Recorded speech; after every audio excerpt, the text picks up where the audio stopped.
Hello folks, it is Jim's Jobs. It's been a little while since I last did a post, mainly because the weather's been terrible, and also there's been lots of other stuff going on. So this is an end of and a beginning of post.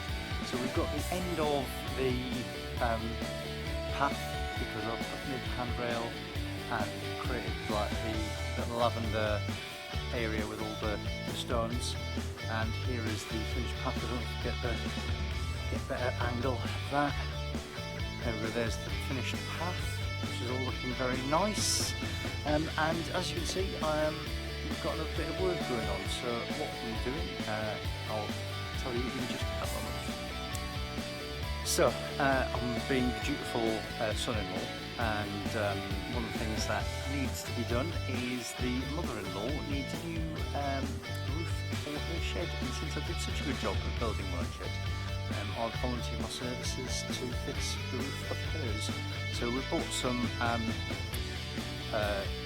ply, some 12 inch, that's thick, 12mm ply, and I'm just going to chop it all up because I had it all delivered here, and if I try to move it as it is, I'm not going to be able to because it won't fit my car. So I have been chopping them up into more manageable sections so I can get the panels in the back of my car. So I shall see you around the mother-in-law's.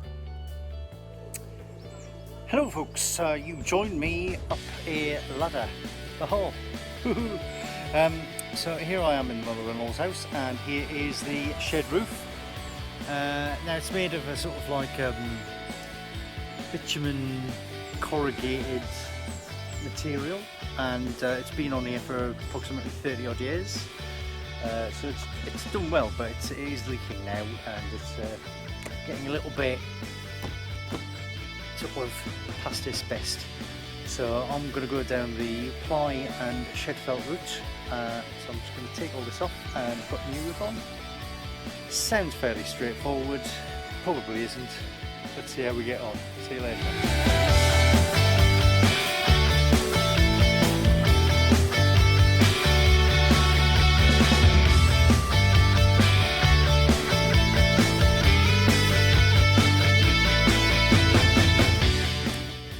So here we go, Jim's Jobs, job done.